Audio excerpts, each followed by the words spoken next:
വെറും ഒരു time pass മാത്രമാണ്. തിയേറ്ററിൽ കിട്ടുന്ന രീതിയിലുള്ളൊരു വരുമാനം ഷോർട്ട് ഫിലിമിൽ നിന്ന് നമുക്ക് ഉണ്ടാക്കാൻ കഴിയുമെങ്കിൽ വൻ രീതിയിൽ ഷോർട്ട് ഫിലിംസ് ഇറങ്ങുകയും വലിയൊരു പ്ലാറ്റ്ഫോമിൽ ഇറങ്ങുകയും അതിൽ അഭിനയിക്കുന്ന ആൾക്കാർ അല്ലെങ്കിൽ ഇപ്പം ഒരുപക്ഷെ ഷോർട്ട് ഫിലിമിന് വേണ്ടി കാത്തിരിക്കുന്ന ഒരു ജനത ഉണ്ടാവുകയും ചെയ്യും. ഇപ്പോൾ നമ്മളിപ്പോൾ ഒരു ഷോർട്ട് ഫിലിം എടുക്കുകയാണെങ്കിൽ ഒരു ക്യാമറ, ഒരു ട്രൈപോഡ് ക്യാമറ, ഒരു തെർമോക്കോൾ, 2 ആർട്ടിസ്റ്റ്. എവിടെയെങ്കിലും പോയി ആളുകൾ എന്ത് ഷോർട്ട് ഫിലിമാണ് അങ്ങനെയുള്ളൊരു മെൻറ്റാലിറ്റിയാണ് ഇപ്പോൾ ഉള്ളത്. അപ്പോൾ സിനിമ വരുമ്പോൾ സിനിമയ്ക്ക് തീർച്ചയായിട്ടും സിനിമയുടെ വിലയാണ്. അതിൽ ഒരുപാട് ക്രൂ ഉണ്ട്, ഒരുപാട് പേര് വർക്ക് ചെയ്യുന്നുണ്ട്, അതുകൊണ്ട് അതിൻ്റേതായ വിലയുണ്ട്. പക്ഷേ നമുക്ക് എന്തുകൊണ്ട് ഇങ്ങനെ വരാൻ പറ്റുന്നില്ല എന്ന് വെച്ചാൽ, ഒന്നാമത്തെ കേസ് ഇപ്പോൾ നേരത്തെ പറഞ്ഞ പോലെ തന്നെ നമുക്കിപ്പോൾ നമുക്കുള്ള ആകപ്പാടുള്ള ഒരു ഇൻകം കിട്ടുന്നതെന്ന് വെച്ചാൽ ഇതേപോലെ ഷോർട്ട് ഫിലിം കോമ്പറ്റീഷൻ വരുമ്പോൾ അതിന് തീർച്ചയായിട്ടും ഇത് കുറവാണ്. പിന്നെ യൂട്യൂബ് മാർക്കറ്റിംഗ് എന്നൊക്കെ പറയുന്നു, പക്ഷേ നമുക്ക് ആർക്കും ഇതുവരെ അതിനുള്ള അഡ്വാൻറ്റേജ് കിട്ടിയിട്ടില്ല. സീരിയൽ വന്ന കാലത്തും ഇങ്ങനെയൊക്കെ തന്നെയായിരുന്നു. സീരിയലല്ലേ, ചെറിയ മിനി സ്ക്രീനാണെന്ന് പറഞ്ഞിരുന്നു, സിനിമയിലേക്ക് ചെല്ലാൻ പറ്റുന്നില്ല സീരിയൽ താരങ്ങൾക്ക്. പക്ഷേ പിന്നെ എന്തായി, സിനിമ കാണുന്നതിനേക്കാൾ കൂടുതൽ ആൾക്കാർ സീരിയൽ കാണാൻ തുടങ്ങി, കൂടുതൽ ബഡ്ജറ്റ്, കൂടുതൽ പൈസ സീരിയൽ ഇൻഡസ്ട്രിയിൽ സിനിമയേക്കാൾ കൂടുതൽ മുടക്കി തുടങ്ങി. ഷോർട്ട് ഫിലിംസ് ഒരു മോശം കലാരൂപമല്ല, പക്ഷേ അജഗജാന്തരമായിട്ടുള്ള വ്യത്യാസം അതിലുണ്ട്. നല്ല ആശയങ്ങൾ നല്ല രീതിയിൽ കൺവേ ചെയ്ത് കഴിഞ്ഞാൽ ഫിലിം ആയാലും ഷോർട്ട് ഫിലിം ആയാലും രസിക്കുന്ന ആരാധകർ ഒരുപോലെ തന്നെ രസിക്കുന്നത്. ഇന്ന് യൂട്യൂബിൽ അപ്ലോഡ് ചെയ്ത് ആകെ ക്ലിക്കാതെ സന്തോഷപ്പെടുന്നത് മാത്രമാണ് എൻ്റെ അഭിപ്രായത്തിൽ. എൻ്റെ പേര് വൈഷ്ണവി. ഏത് ഷോർട്ട് ഫിലിമിലായിരുന്നു? കണ്ണടകൾ. എത്ര മിനിറ്റുള്ള ഷോർട്ട് ഫിലിമാണ്? ഓർമ്മയില്ല. കണ്ടിട്ട് ഫ്രണ്ട്സ് എന്ത് പറഞ്ഞു? സ്കൂളിൽ ഫ്രണ്ട്സ് എന്ത് പറഞ്ഞു? കൊള്ളാമെന്ന് പറഞ്ഞു. സിനിമ ചേട്ടനും മറ്റേത് അനിയനും എന്നുള്ള രീതിയിലാണ് നമ്മൾ ചർച്ച ചെയ്യുന്നത്. സിനിമ വളരെ സീരിയസ് ആയി കാണുന്ന ഒരു കൂട്ടം ആൾക്കാരുണ്ട്. ഇത് മറ്റൊന്നും സീരിയസ് അല്ല എന്നുള്ളതല്ല ഞാൻ പറയുന്നത്. ഷെയും അല്ലെങ്കിൽ സോൾട്ട് മാങ്കുട്രിയൊക്കെ ഹിറ്റായതും അതിൽ കാമ്പുള്ളത് കൊണ്ടാണ്. പക്ഷേ ഇതിലുള്ള മറ്റൊരു കാര്യം, നമ്മൾ അതിനെ വളരെ ലഘൂകരിക്കരുത്. ഇപ്പോൾ എത്രയോ മോശപ്പെട്ട സിനിമകളാണ് ഇറങ്ങുന്നത്.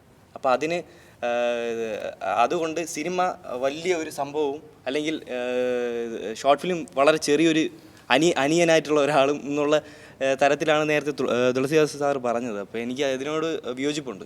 എനിക്കൊരു സിനിമ എടുക്കണം, എൻ്റെ കയ്യിലൊരു ആശയമുണ്ട്, ഞാൻ നേരെ പോയി ഒരു പ്രൊഡ്യൂസറെ കണ്ട് എനിക്കൊരു സിനിമ എടുക്കണം, ഇന്ന സാധനമാണെന്ന് പറഞ്ഞാൽ എനിക്കവിടെ ഇല്ല. അവിടെ ഞാൻ തുളസിദാസോ ഷാജി കൈലാസോ ഒന്നും അല്ലാത്തതുകൊണ്ട് എനിക്കവിടെ ഒരു സ്പേസ് ഇല്ല. അപ്പോൾ എൻ്റെ സ്പേസ്, എൻ്റെ ക്രിയേറ്റിവിറ്റി ഇപ്പോൾ കാണിക്കണമെങ്കിൽ ഒറ്റ സ്പേസേ ഉള്ളൂ, യൂട്യൂബിൽ ഒരു സാധനം ചെയ്യുക എന്നുള്ളതേ ഉള്ളൂ. ഈ ഷോർട്ട് ഫിലിമുകളെല്ലാം വളരെ മനോഹരമായ ഷോർട്ട് ഫിലിമുകളുണ്ട്, എല്ലാവരുടെയും നല്ല ബുദ്ധി ഉപയോഗിച്ച ഇതുണ്ട്, മോശമായതുമുണ്ട്. അത് വേണ്ട എന്നോ അല്ലെങ്കിൽ നാളെ അത് മോശമാണെന്നോ അത് ഉണ്ടാവാൻ പാടില്ലെന്നോ അല്ല ഞാൻ പറഞ്ഞത്. ഈ ഷോർട്ട് ഫിലിമുകൾ വരുമ്പോൾ, യൂട്യൂബിൽ കൂടെ വരുമ്പോൾ സിനിമ ഇല്ലാതാകുന്നു, അല്ലെങ്കിൽ സിനിമയുടെ മേലെയാണ് എവിടെ ക്രിയേറ്റീവ് എന്ന് പറയുന്നതിനെ കൂടെ. പക്ഷേ ബാലു, തോർത്തുപോലത്തെ ഒരു ആശയം ഇത്ര എളുപ്പത്തിൽ സിനിമ വഴി പ്രേക്ഷകരിലേക്ക് എത്തിക്കാൻ കഴിയുമോ? ഈ ചെറിയൊരു സംഭവമായിട്ട് ഞങ്ങൾ വന്ന് ഇത്രയും മാധ്യമങ്ങളായാലും ഇത്രയധികം പ്രോത്സാഹിപ്പിച്ചു. ഇനി ഞങ്ങൾക്കൊരു അടുത്തൊരു സിനിമയ്ക്കും ചിലപ്പോൾ ദൈവം സഹായിച്ചാൽ കിട്ടുമായിരിക്കും. ഒരു സിനിമ എന്ന് പറയുമ്പോൾ അത്ര ഒരു വിഷയം മാത്രം പോരാ, വിഷയങ്ങൾ കുറച്ചുകൂടി സീരിയസ് ആവണം, കുറച്ചുകൂടി ഒരുപാട് കഥാപാത്രങ്ങൾ വേണം, ഒരുപാട് മേഖലകളിലേക്ക് നമ്മൾ ഒരു കഥ കടന്നു പോകണം. എൻ്റെ ഷോർട്ട് ഫിലിമിൻ്റെ പേര് വൈറ്റ് സല്യൂട്ട് എന്നാണ്. വൈറ്റ് സല്യൂട്ട് ഇറങ്ങി 1 മാസം കഴിഞ്ഞതിന് ശേഷമാണ് ലെഫ്റ്റ് റൈറ്റ് ലെഫ്റ്റ് എന്ന് പറയുന്ന സിനിമ ഇറങ്ങിയത്. രണ്ടും ഒരേ ആശയമാണ്. അപ്പോൾ അതുകൊണ്ട് തന്നെ ഞാൻ നേരത്തെ പറഞ്ഞ കാര്യം ഒന്നുകൂടെ അടിവരെ ഇടുകയാണ് ഞാൻ ചെയ്യുന്നത്. അല്ല, അങ്ങനെ പറയുമെന്ന് ഞാൻ വിചാരിക്കില്ല. അപ്പോൾ എനിക്ക് ഞാൻ സമയം കളയുന്നതിനേക്കാൾ നല്ലത് എൻ്റെ ആശയം അതിനെ ദൃശ്യവൽക്കരിക്കുകയാണ്. അത് കറക്റ്റാണ്, നിങ്ങൾ ചെയ്യുന്നത് കറക്റ്റാണ്. പക്ഷേ അതുകൊണ്ടാണ് സിനിമ ഇതില്ല എന്നല്ല. ഇപ്പോൾ എൻ്റെ അടുത്തൊരു അസോസിയേറ്റ് ഡയറക്ടർ ഒരു ചാൻസ് ചോദിച്ചു വന്നാൽ എനിക്ക് എന്തായാലും ഒരു അസോസിയേറ്റ് വേണം, അസിസ്റ്റൻറ്റ് വേണം, ഒരു 5-6 പേര്, എനിക്ക് 3-5 പേര് എന്തായാലും ഇപ്പോൾ ഉണ്ട്, വേണം. അപ്പോൾ എനിക്കൊരു ചാൻസ് ഉണ്ടായിരുന്നു, അദ്ദേഹം നല്ലൊരു അസോസിയേറ്റ് ഡയറക്ടർ തോന്നിയാൽ തീർച്ചയായിട്ടും ഞാൻ സ്വീകരിക്കും. പരിചയസമ്പന്നനാണെങ്കിൽ അല്ലല്ല, അങ്ങനെയല്ല, പരിചയസമ്പന്നത വേണമല്ല. ഒരാളെ നമ്മൾ മീറ്റ് ചെയ്യുന്നത് പരിചയസമ്പന്നനായതുകൊണ്ടല്ല, അങ്ങനെയാണ് പരിചയപ്പെടുന്നത്, പരിചയത്തിലൂടെയാണ് വരെ വന്നു പോയിട്ടുള്ളത്. ഇപ്പോൾ റീസെൻ്റായിട്ട് റിലീസ് ചെയ്ത ഇമ്മാനുവൽ എന്ന സിനിമയുടെ സ്ക്രിപ്റ്റ് വിജീഷാണ്.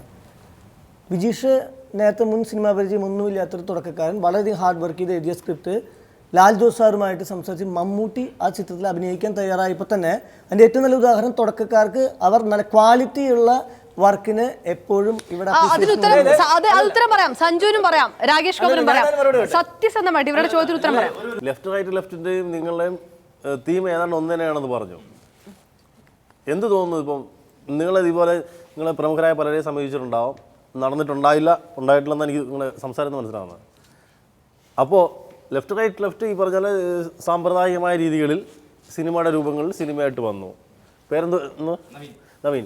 നവീന് പോയത് പലതും നല്ല സ്വീകരണം കിട്ടാത്തതുകൊണ്ട് നവീൻ സന്തോഷത്തിന് ആ സിനിമ ചെയ്തു. What you feel now? എന്ത് തോന്നുന്നു? അല്ല, ഒന്നാമത്തെ കാര്യം ഞാൻ ആരെയും ഇതിൽ പോയിട്ടില്ല, ചോദിച്ചിട്ടില്ല. പിന്നെങ്ങനെ അല്ല, നവീൻ ഒരു കാര്യം പറയട്ടെ. ഇത് ലെഫ്റ്റനന്റ് എന്ന് പറഞ്ഞ ഒരു മഹത്തായ നമുക്കൊരു സിനിമയുടെ കാര്യം വിട്ടേക്കാം. പൊളിറ്റിക്സിൽ നടക്കുന്ന ഒരു സംഭവമാണ്. നവീൻ ചോദിച്ച ചില കാര്യങ്ങളുണ്ട്. അതായത് ഒരു പുതുമുഖ അല്ലെങ്കിൽ ഒരു പുതുമുഖത്തിന് പുതുതായിട്ട് വരുന്ന ഒരാൾക്ക് വരുമ്പോൾ സിനിമ എത്രത്തോളം നിരുത്സാഹപ്പെടുത്തുന്നു, ആ നിരുത്സാഹപ്പെടുത്താത്തത് കൊണ്ട് പുതിയ ആശയങ്ങൾ യൂട്യൂബിൽ ഉണ്ടാകുന്നു. സിനിമയേക്കാൾ മോശമല്ല ഒരിക്കലും നിരുത്സാഹപ്പെടുത്തുന്നില്ല.